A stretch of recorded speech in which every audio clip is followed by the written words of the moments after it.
Well, good morning, everyone. Good morning. Namaste. We're studying the book Realizing God, which is a collection of Swami Prabhavananda's talks, given many of them over and over again from the 1930s to the mid-1970s. The Swami continued speaking. He last spoke in June of 1976 in Santa Barbara.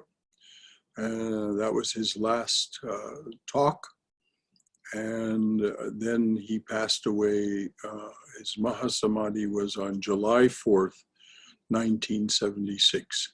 Very deliberately, you can still talk to the nuns in Santa Barbara who were present in the room as the Swami continued asking as it got nearer and nearer midnight, what time is it? And they would tell him, and he would say, oh, not yet. And then after, sometime after midnight on July 4th, as the dawning of July 4th, he asked, and they said what time it was. I don't remember. I wasn't in the room. But he said, very well. And so then he laid back down, and by 1:20 that morning, he had passed from the body. He did this very deliberately as an homage both to Swami Vivekananda and to the bicentennial of the United States. The Swami had become an American citizen and was very devoted to this country in a very heartfelt way. So this morning we're going to take up his talk on divine incarnation. Divine incarnation. We find the germ of the idea of divine incarnation in the Upanishads. It is fully evolved in the Bhagavad Gita. Three great major religions of the world believe in divine incarnation: Hinduism or Vedanta, one sect of Buddhism, and Christianity. There are differences in their ideas. To the Hindus and Buddhists, it is essential to realize God or attain superconscious vision. They both advocate many paths. To worship a divine incarnation is one of the paths, especially for those who follow the path of devotion. In Christianity, it is a fundamental belief that unless you accept Christ as your personal Savior, there is no hope for you. And according to Christianity, there is only one divine incarnation, Jesus. But according to Hindus and Buddhists, there are many. It is the same God, the same reality that comes in different ages, in different garments. The Christian theory of divine incarnation is to be found first and foremost, I would say, in the Gospel according to St. John. In the beginning was the Word. This is a quote now from the Gospel according to John. In the beginning was the Word, and the Word was with God, and the Word was God. And the Word was made flesh and dwelt amongst us. And we behold his glory, the glory as the only begotten of the Father, full of grace or truth. And this is, if you want a summation of the Christian, not so much the modern Christian, the Richard Rohr or Thomas Merton or who is that woman that teaches so much these days? I've forgotten her name. But they have moved away from this, and even Saint Francis, not Saint Francis, but Pope Francis, seems to have moved away from this exclusiveness to a degree. But the this is the only begotten of the Father is fundamentalist or fundamental Christianity. The theory of the word or logos was first evolved in the Western world by the Greeks, and it underwent many changes until we come to Philo, an Alexandrian Jewish philosopher who was a contemporary of Jesus. Philo harmonized and reconciled the immanence of God, the immediate availability. Immanence means at hand, manos, man, hand. The immanence of God, Philo harmonized and recognized the immanence of God with Plato's transcendental idea of Godhead. Philo called it the divine reason or wisdom, which is immanent in every individual. Now, this is much more akin to the Sanatana Dharma idea, this divine reason or wisdom which is immanent in every individual, than it is to the way most Christianity is taught. But we'll find that in certain of the Gospels, particularly the Gospel according to Thomas and the Gospel of the Divine, of the Beloved Companion, we find this idea of the divine being immanent in everyone, which of course, when Jesus said, "I and my Father are one, I am the vine, ye are the branches," this inseparability is there. The divinity must be in the branches as well as in the vine itself. And so it's simply that Christianity sometimes doesn't pay, it seems, sufficient attention to what Christ said. Philo called it the divine reason or wisdom, which is immanent in every individual.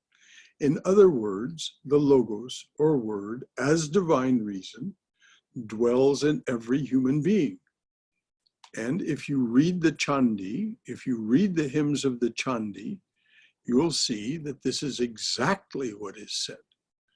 That Mother as consciousness, intelligence, dwells in every living being, not just every human being. The idea was developed to breach the gulf that exists between man and God, between that which is known and that which is unknown. It was Philo who, for the first time, used the phrase first begotten of the Father, referring to the logos or word. We find that St. John took the whole idea from Philo and changed it to suit the theological needs of Christianity by identifying the Word, the first begotten of the Father, with Jesus. Now, the Word, of course, we think of the Word as Om. That's how we think of that first word. And it exists in Christianity also. They refer to it, particularly the various forms of Catholicism. Roman Catholicism is not the only Catholicism. There's Eastern Orthodox and Greek and Armenian and so on.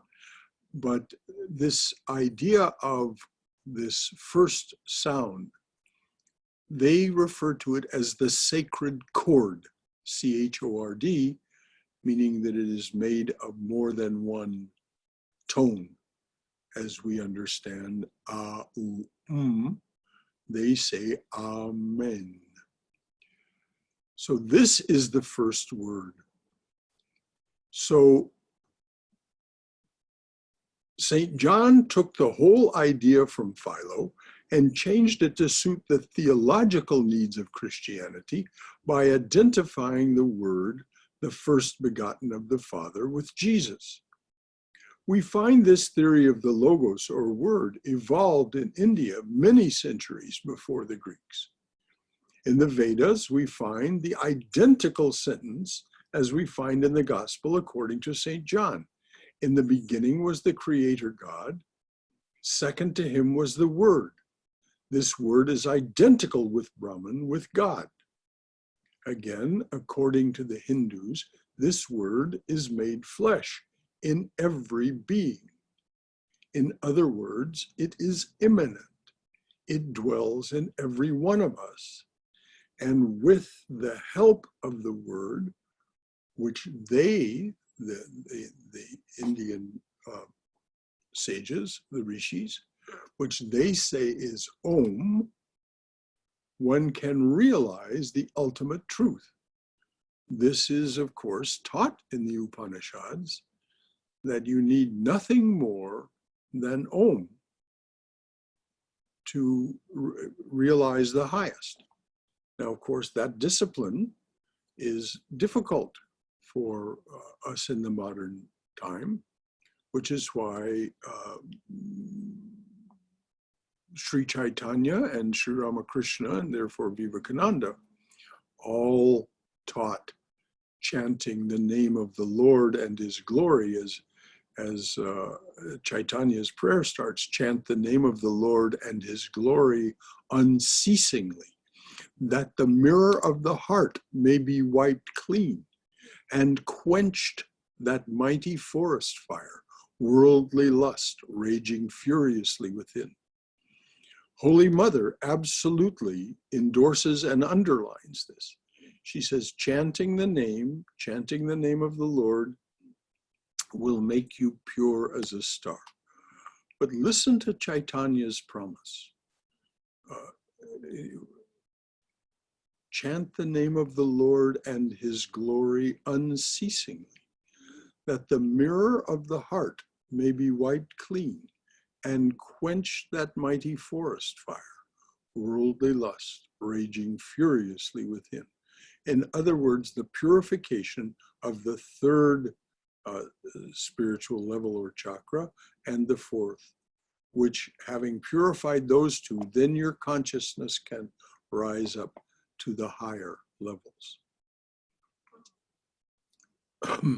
So the rishis say the word that they're defined, I'll read that again. To the Hindus, this word is made flesh in every being. In other words, it is immanent.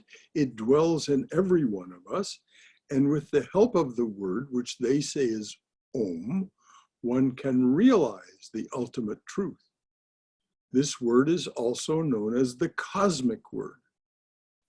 Whether Christian or Buddhist or Hindu, one who meditates in silence, with the mind absurd, with the mind absorbed, can hear this sound of Om.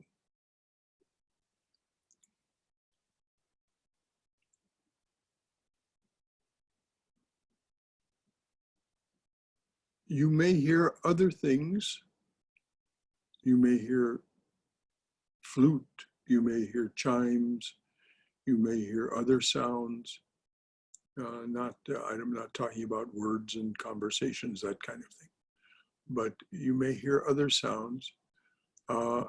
This is a precursor to hearing the Om. Hindus also believe, like St. John, that the word was made flesh in man, and the word was made flesh in an avatara, or descent of God.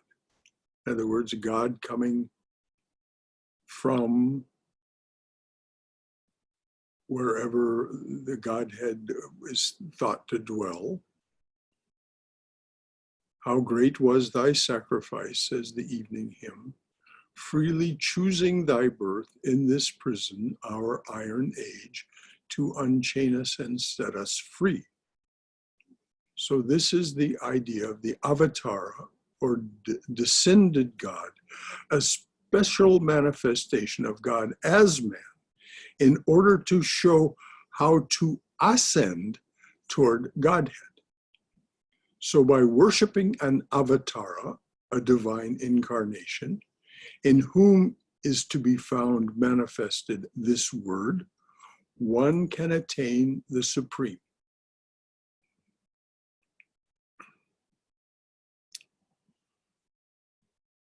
We've been reading on Tuesday evenings about Holy Mother and her relationship.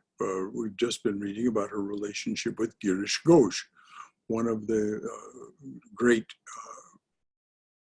miracles, so to speak, of Sri Ramakrishna.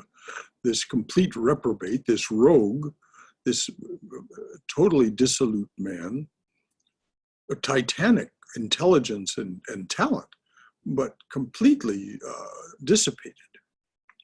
He was revolutionized. Girish, identified Sri Ramakrishna with Om. Now let us try to understand why Christians believe that Jesus was the one unique divine incarnation.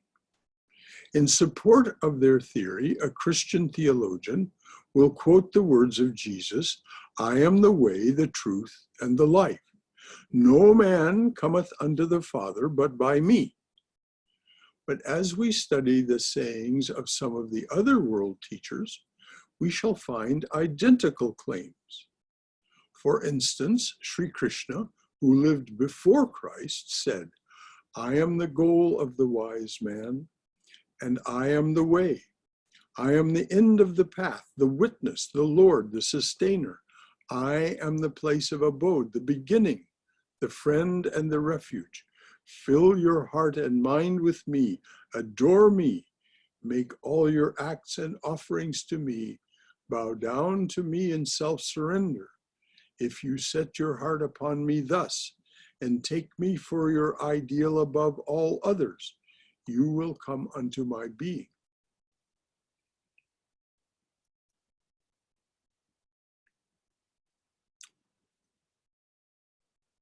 So we can say, though I'm sure he wasn't quoting or paraphrasing Krishna, he said this of his own knowledge and his own being.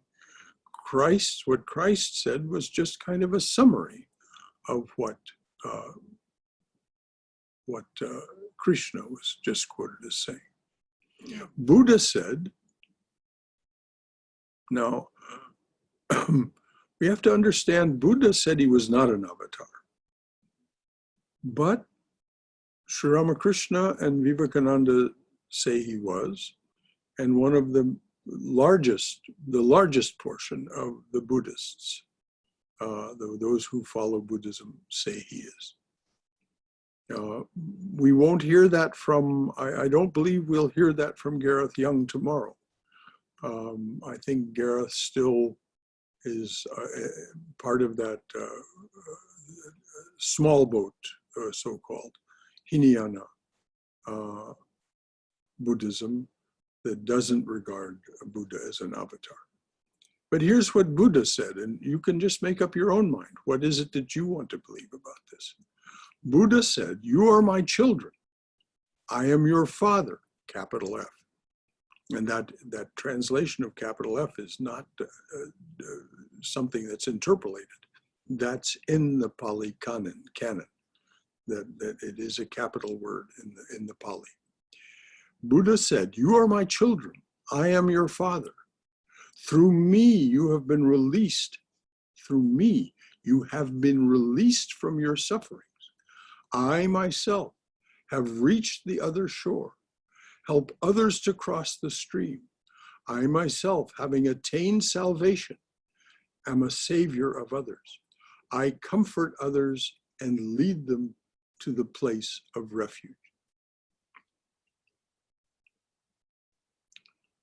So again, it sounds very like a summary of what Krishna said. Again, I don't think he was intentionally paraphrasing Krishna. He was speaking of his own realization and of his own being. In this present age, well, let's just see here. Okay, this is probably a good place to stop because the Swami is about to make a turn now to talk about Vivekananda.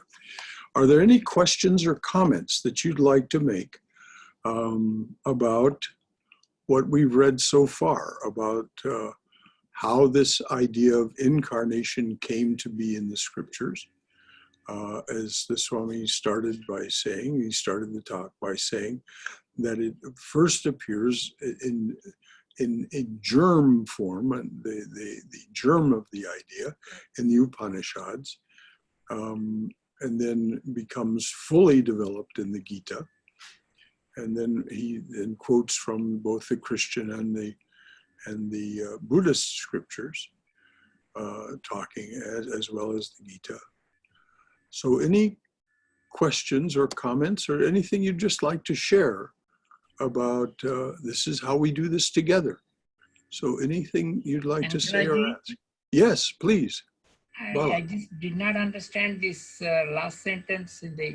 We find that St. John took the whole idea from Philo and changed it to suit the theological needs of Christianity by identifying the word, the first begotten of the Father. What exactly that means? Philo said that the word, that is the sound, that which is made manifest, that is the first begotten. That is the first begotten means child of. That is the first child of the Godhead. The unmanifest, the first manifestation is the Word. And the Word, of course, is in among the Hindus, in Sanatana Dharma, it's Om. Among the Christians, it's Amen.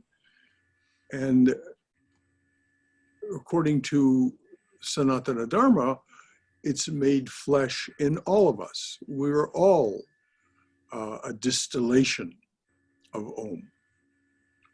The Christians have a different idea that only Christ was the distillation, though he himself says differently, I am the vine, ye are the branches.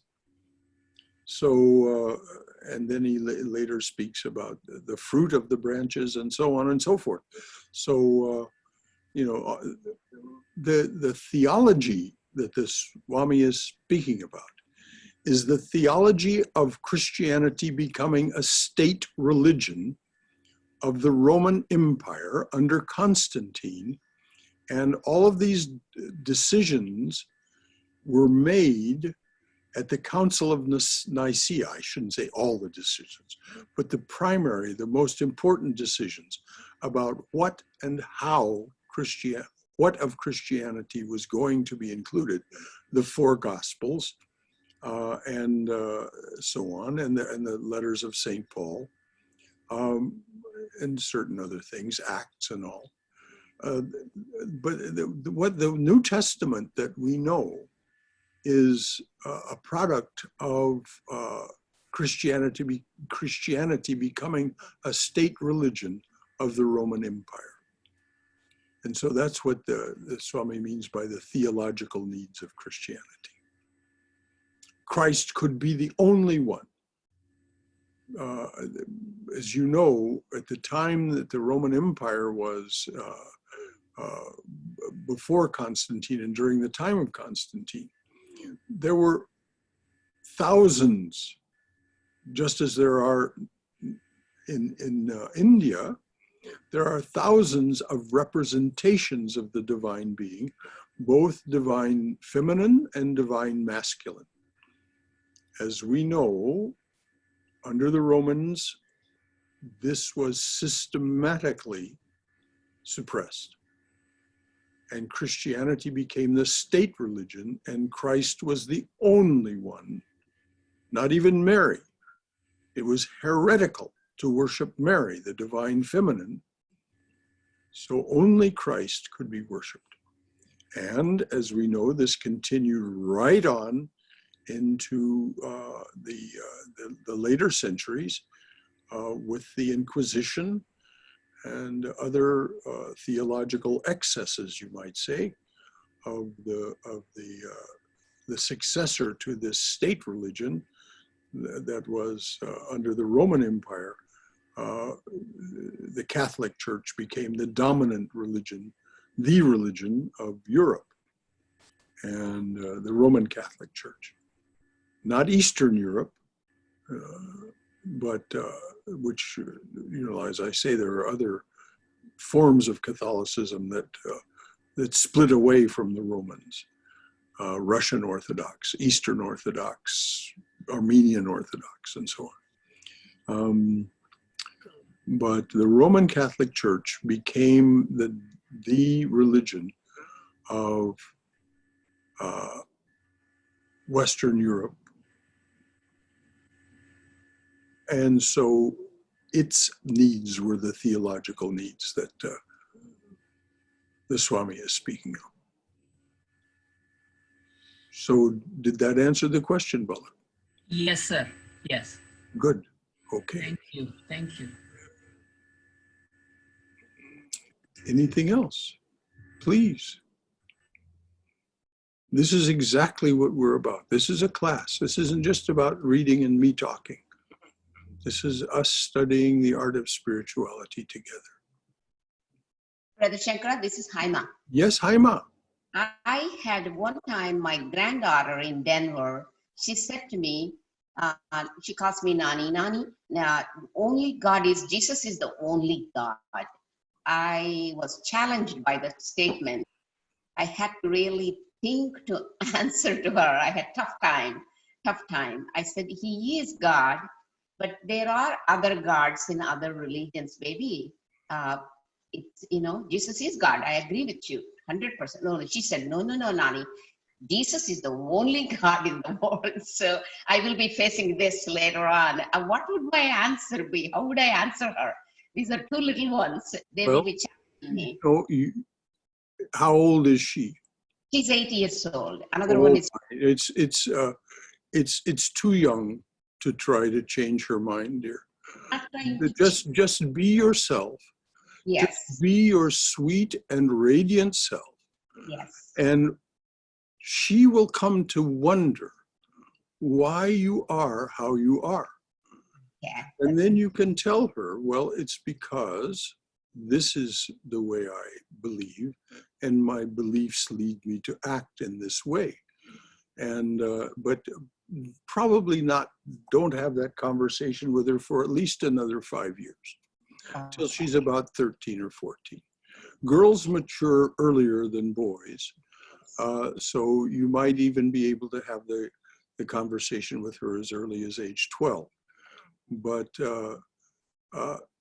sometimes it's best not to try to change people's minds. Not at all. My intention is not to change her, right?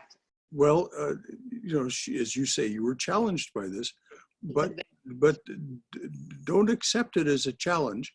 Just be glad that she believes in God, and that she follows a path, and clearly she learned this either from her parents or at school or somehow. Yes. And so, but until she reaches the age of reason, it's best not to try and. And then she sits there and practices Om. Both the kids sit with me when I'm doing my meditation in the next room. They come and sit with me and do the Om, and then they. Good. And then they sit with me, and then they ask me why I'm doing this, and I said this is part of my meditation, going into myself, self-realization. So I just quietly, you play, and then I'll do. Just to her, quote Jesus's words. This is where I go into the closet and pray by myself, where I just have a conversation with the divine being by myself. And because they won't understand the word meditation or something. Exactly. Like that. So just quote to them the words of Jesus. Learn those particular phrases which are in the Gospels. What Jesus says. Don't make a show of your spiritual Not practices. You can do it by yourself, silent, in private. very private. And so just tell her that's what I'm doing, or tell them that's what you're doing. Yes. Very good questions, very good questions. But She also asked me about Diwali, and then the goddess. She learned it in school. I believe they kind of talk about different religious functions in school. In her school, where she goes to, public school. It's a very good school. And talked about Ganesh. She asked me questions, and I explained to him how Ganesh was formed. And good. All this is wonderful. this is how I learned, and I explained. I have little books to read for them, Buddha, all the other religious children's books. But if she wants to continue to insist that Jesus is the only form of the divine, then until she reaches the age of reason, there's no real way to Oh yeah, talk with her about it. that's good. Thank you so much. I think you clarified my doubts. Thanks. Good. Anything or anyone else? Please. I think it's more comfortable to think there's only one form of the divine and everything else is hogwash. That way you don't have that discomfort of thinking maybe there might be something else. That's why I think some people choose that. Oh yes, absolutely. The path of least resistance. Most people choose the path of least resistance. And Swami Prabhavananda was absolutely adamant. Don't disturb them. Don't try to change their minds. Right. Don't evangelize or proselytize. Don't say, no, there's a different way of thinking that'll offer you more freedom, blah, blah, blah. If they wanted that freedom, they themselves would seek it. If they wanted that freedom, they want that, as you said, they want the comfort of a kind of imprisonment in a narrower way of thinking. And it's very well, we will all awaken in due time. This is what every one of the teachers tells us. Thank you for that. Anything else? Hey, Brother Shankara. Yes. I just wanted to add a quick quote based on some of the conversations you were having. I believe it's often attributed to Benjamin Franklin, but the quote goes, a job well done is better than a job well said. Mm-hmm. It's just something to... Well, that's I like that one. That's a good one. I never heard that one, but I like it. Yeah, I do too. And that's what I was alluding to when I was talking to Haima. Don't try to talk to her. Just be yourself. Just be who you are, which will be radiant in the presence of these children. They will notice that Haima is different than other people. And if they're alert, curious, and intelligent, they will want to know why.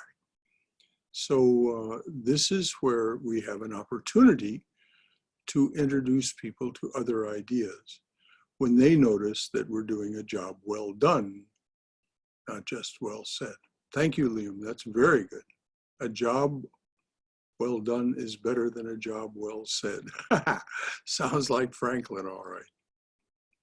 He was the most practical of men.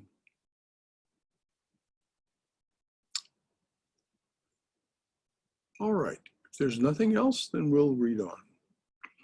In this present age, Swami Vivekananda, who did not believe in this present age, Swami Vivekananda, who did not believe in divine incarnation, was seated at Sri Ramakrishna's bedside as he was dying.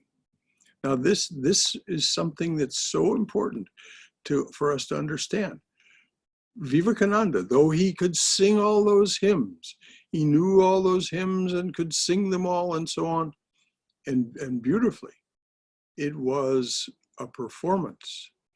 In his heart, he did not believe at that age, which was about age 20, 20-something, I guess. He was born in 1863. We're talking about 1886, so 23. He did not believe that the illimitable, the infinite, the omnipresent, could be incarnated as a human being. He still was not convinced of that. So Vivekananda was seated at Sri Ramakrishna's bedside as Sri Ramakrishna was dying. He was thinking to himself, if now you say that you are a divine incarnation,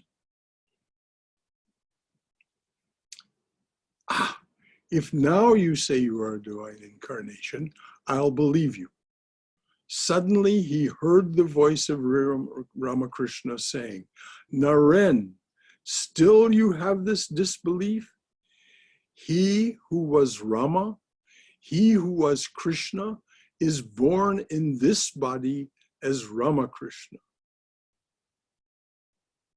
At other times he said he was also born as Christ. Sri Ramakrishna said he was also born as Christ.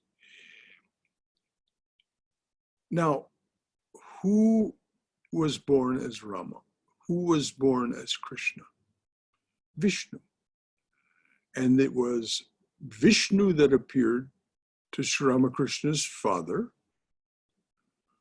when he was on pilgrimage in Gaya and said, I will be born as your son. As Swami Sarvadevananda said, brilliant and pea green, green as a new pea pod. Vishnu said, and this is how he says it in his own talks about it, Swami Sarvadevananda. He said, I will be born as your son. So it was Vishnu, the protector and sustainer of the universe, of the world. He who was Rama, he who was Krishna, is born in this body as Ramakrishna. At other times, Ramakrishna said he was also born as Christ. He further said, I am the sanctuary. Those who take refuge in me attain the supreme. Whosoever thinks of me achieves everything. Do these words sound familiar? Again, it's just a summary of what Krishna said in the Gita. It's simply a summary statement. I'll read it again.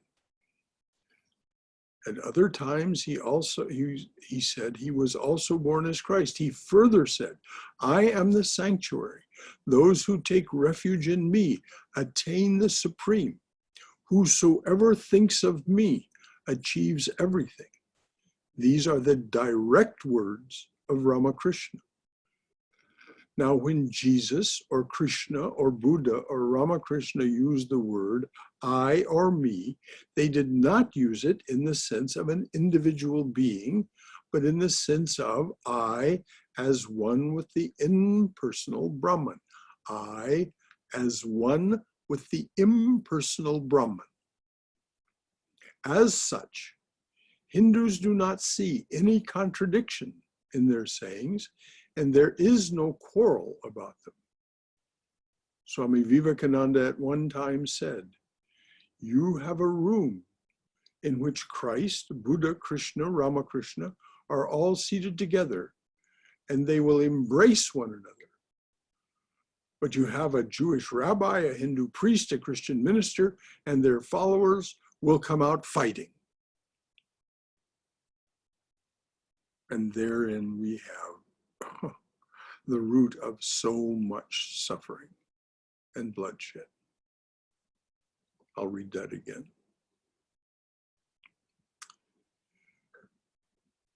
Swami Vivekananda at one time said, you have a room in which Christ, Buddha, Krishna, and Ramakrishna are all seated together, and they will embrace one another. But you have a Jewish rabbi, a Hindu priest, a Christian minister, and their followers will come out fighting. In the Bhagavad Gita, Sri Krishna pointed out, it is I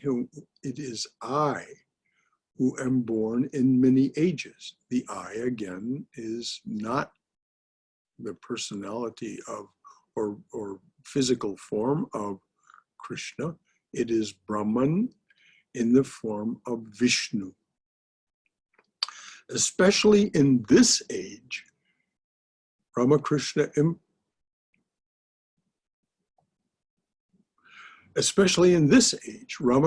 emphasized that they are one and the same. But at the same time, you must have one-pointed devotion. Now, this is a very key point. So to speak, listen up here, because though there are these various forms of the divine, and this goes clear back to the Upanishads in terms of spiritual instruction, they are all one and the same.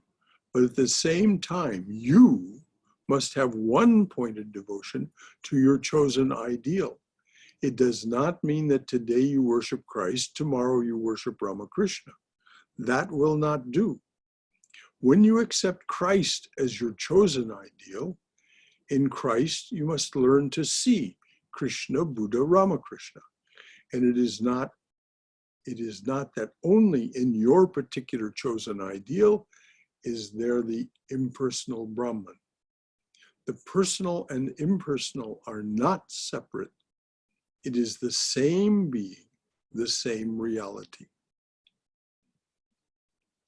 Now, we've just read a somewhat complicated idea. Is everybody comfortable with this? Are there any questions or comments that you'd like to make about this? Brother, oh, sorry. Yes, please, Liam. Yeah, I just had a quick, I guess, kind of a comment, question, hybrid regarding what you just read. Is this similar conceptually to the Buddhist Two Truths doctrine, if you're familiar? I explain, because I'm sure I don't have it clearly in mind. I probably read it 30 years ago, but I don't have it in mind. Okay, so this is something I've been exposed to, and I'm just reading the Wikipedia definition here, so I'm not saying this is, but the Buddhist doctrine of two truths differentiates between two levels of satya, a Sanskrit and Pali word meaning truth or reality, and the teaching of the Buddha, the conventional or provisional truth, and the ultimate Paramahartha truth. Mm-hmm. And the way I understand it is, so it's like there's like a greater truth, right? And then we have our own personal experience of that truth, or subjective truth, I guess.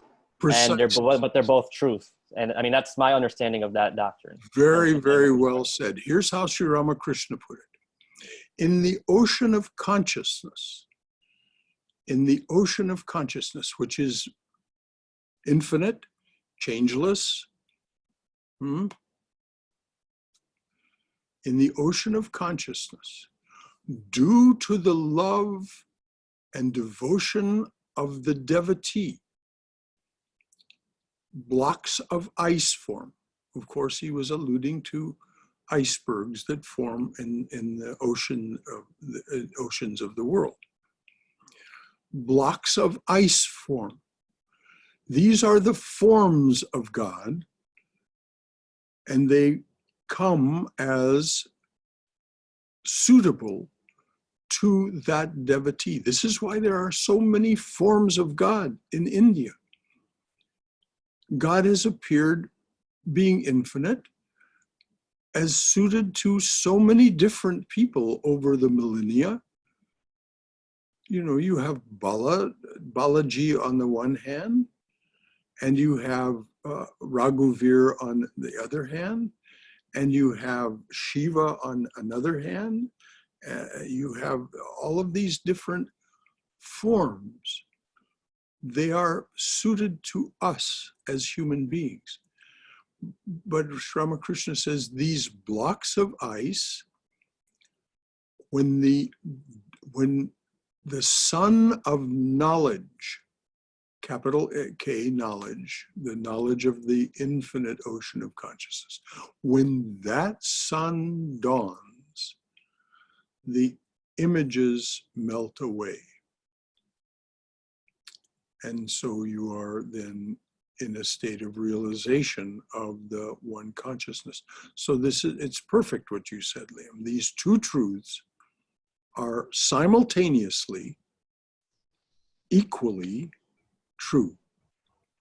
The one for our state of consciousness as a human being without yet having realization. The sun of knowledge has not fully dawned. It may be red in the east for us, but it has not fully dawned. So when that sun of knowledge fully dawns, then the images, because the heart is capable of, is no longer the human aspect of the heart. It is the divine being heart. It is capable of containing infinite awareness, infinite consciousness. So the two truths are one and the same, seen from two different perspectives. Does that get it? I think he turned his microphone on. Yeah, that brings Sorry, up. Yes. Yes, that sounds very aligned with what I was, or what I understand of that doctrine presents. Yeah, but those are Sri Ramakrishna's words and interpretation of it. Brahmadas, you had something? Yeah, that brings up another question I was wondering about. We talked earlier about having only one vision of God. Kind of keeps life simple for you. You don't get you're confused. Is it helpful sometimes to think of other forms of God besides our Ishtadeva, like sometimes thinking of Christ, or sometimes thinking of Shiva, or sometimes Sure, in a celebratory way. The fact that the divine has appeared in so many forms, in so many places, that the divine is ever with us. In every age I come. Right. In every age I come.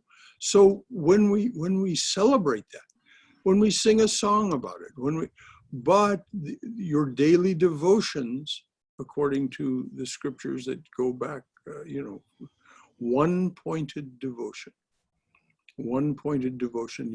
What you try to hold in your heart has to be that which is nearest and dearest to your heart, because that will open out into that infinite heart, that infinite consciousness for you.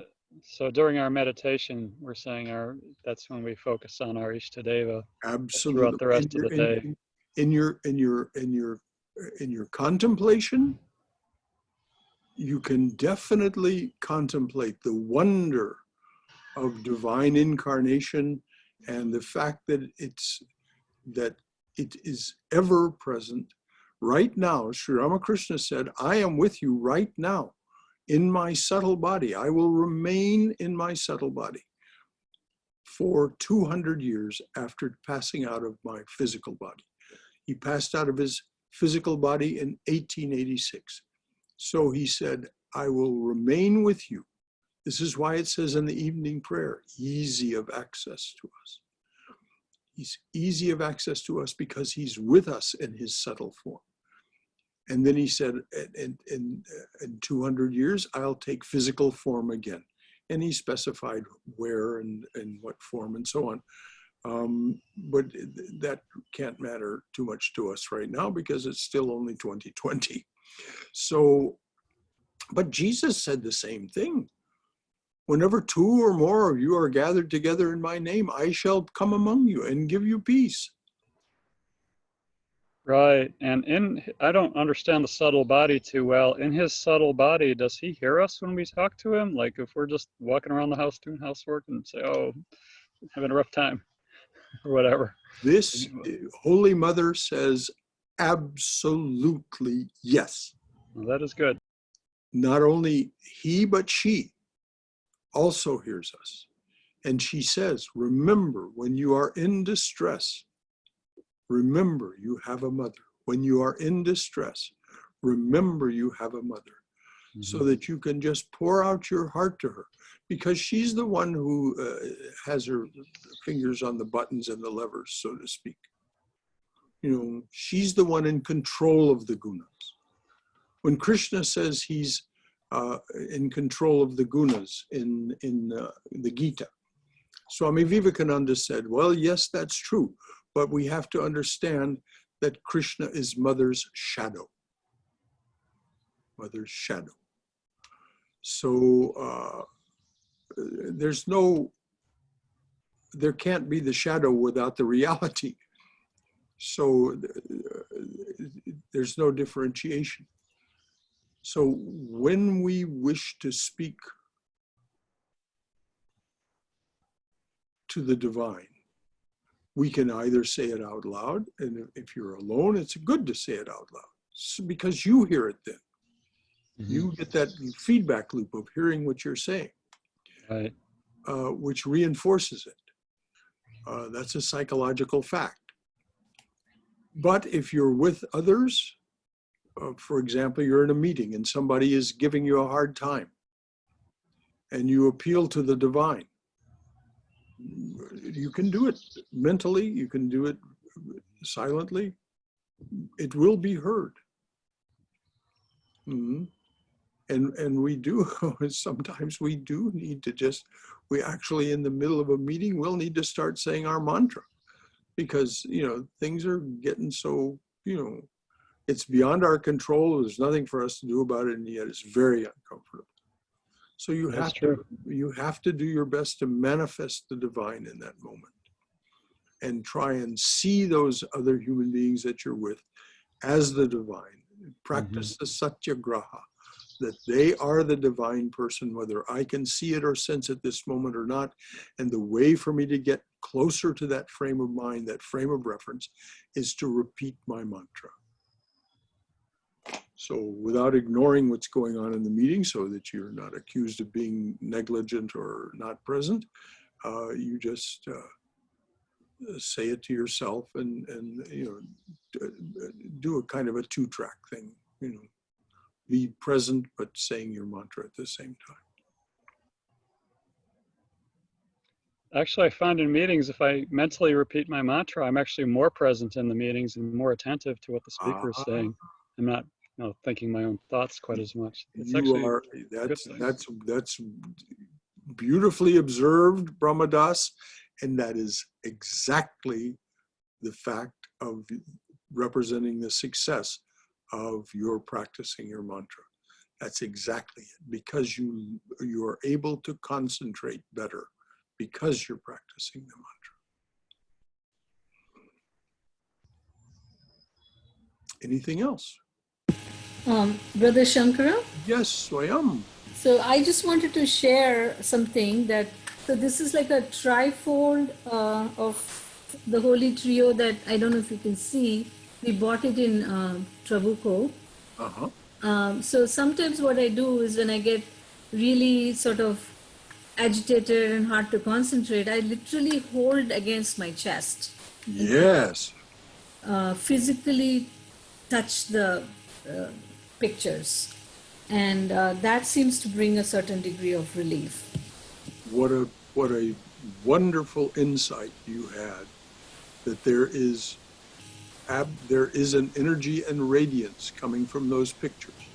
So yes, press them to your chest, press them to your breast.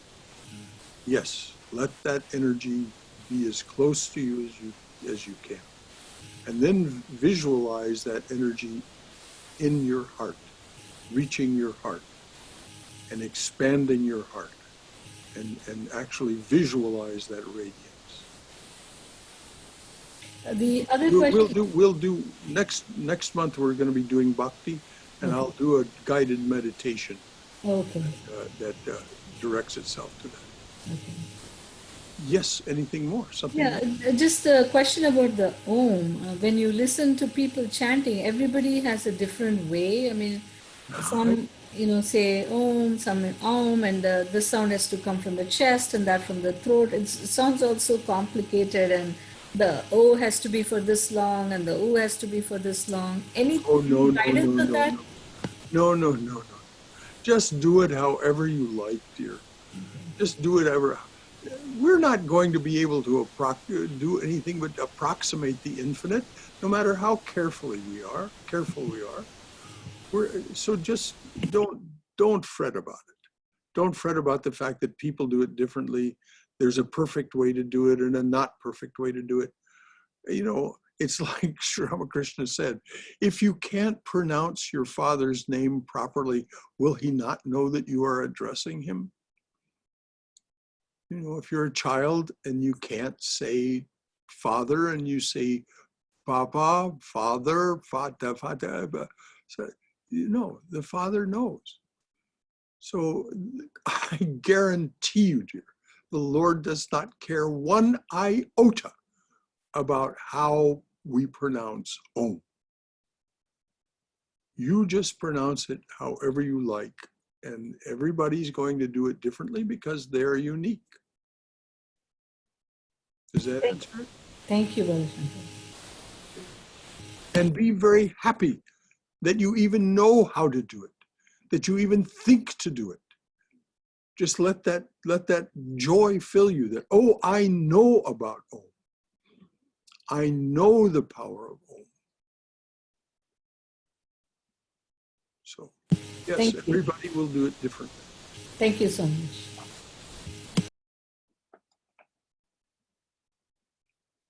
Okay, it's 11:58. We have a couple of minutes left. Anything anybody else has?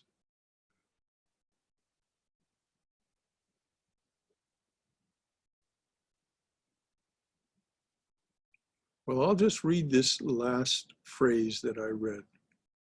The personal and impersonal are not separate. It is the same being, the same reality.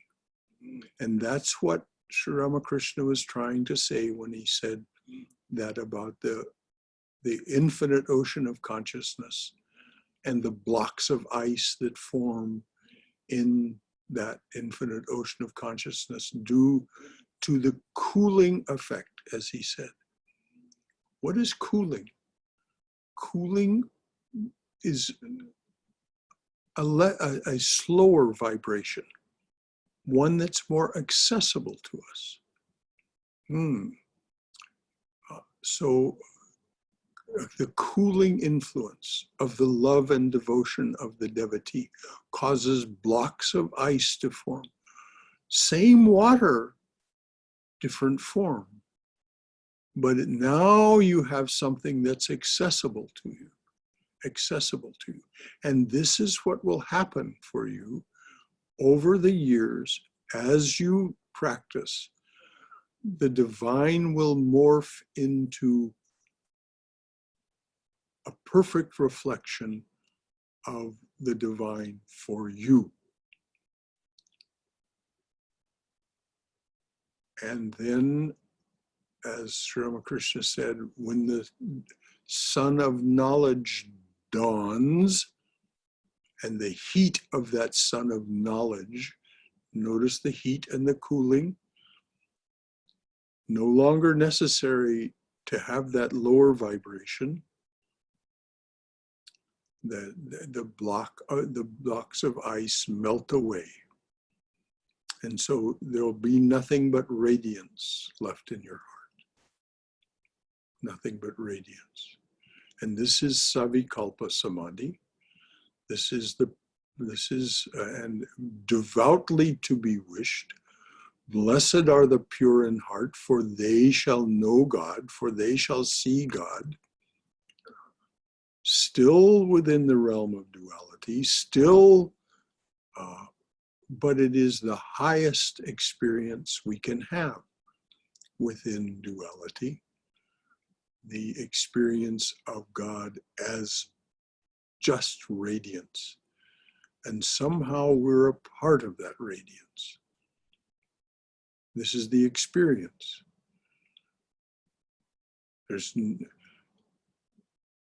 So anyway, it will evolve and be for you whatever it is for you. But that is when he says the personal, the accessible dualistic form, the personal and the impersonal, the unmanifest, the unknowable in the sense of speaking and knowing ideation concepts. The personal and impersonal are not separate.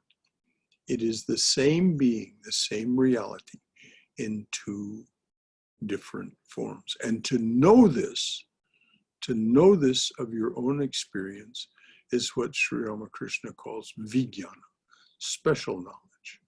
Higher than jnana is vijnana, this special knowledge that the personal and impersonal are not separate. It is the same being, the same reality.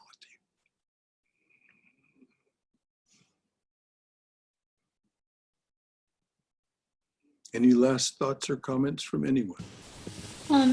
I just wanted to share. I'm trying to find the right words, but nowadays in the news, everything is all negative and bad, but when there is a need in life, people do show their divinity.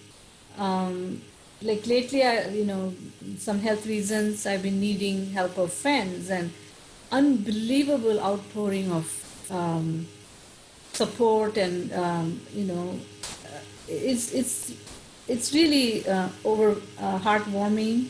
And of course, now because of the spiritual process, I'm seeing that as the divine helping the divine, rather than feeling a sense of obligation or Precisely, dear, precisely. yeah. So not feeling, like a burden or obligation. I see that as the divine, and hopefully, if an opportunity arises, the return will be done as well in the same feeling.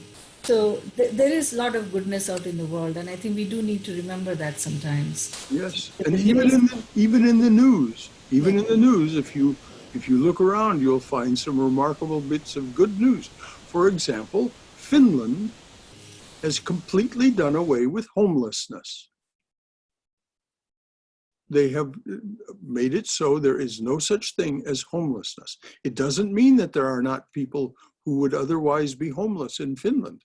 It's simply Finland decided and made the decision to take care of it. And lo and behold, they found out that on balance and in the final sum, it is less expensive to give these people homes and training in how to sustain themselves, and 4 out of 5 return to a stable way of life outside of the homeless care, and so on and so forth. So there are some wonderful, wonderful things. And there are some great advances being made in applied science, energy, lots of good news out there. I agree with you. This other is the bad news. The troubling news is overwhelming, and it can occupy way too much of our attention. But if you look around, there's some other wonderful news out there. Thank you, Swayam, and I'm so glad that you discovered this this divine outpouring of love and correctly identified. This is the divine answering the need of the divine. And as you said, if the situation were reversed, you would be the provider rather than the recipient. Perfect. Perfect. Thank you. And I know for a fact you have already been the provider in other situations. So anything else from anyone?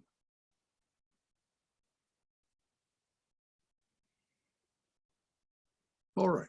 In my own way of pronouncing Om,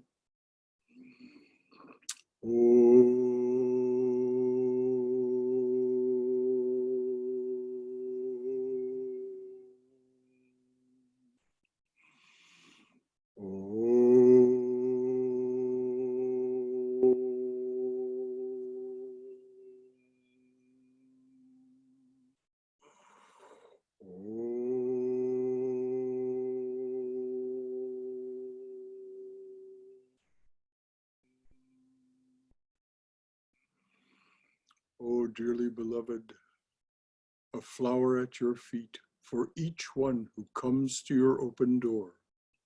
A flower at your feet for each one who stands by your open door and says, come to me, offering to break this world's chain that binds us down to ignorance, suffering, and death.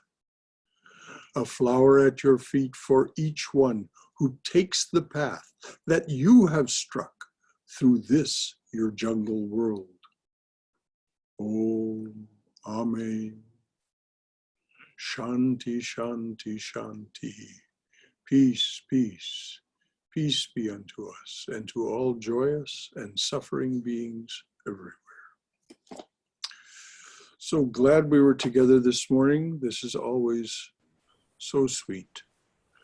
So until tomorrow morning, those of you who can gather with us, Gareth Young is well worth your time. I can guarantee you this. He's really a remarkable intelligence and a very sweet and deep man, Gareth Young. So he will speak on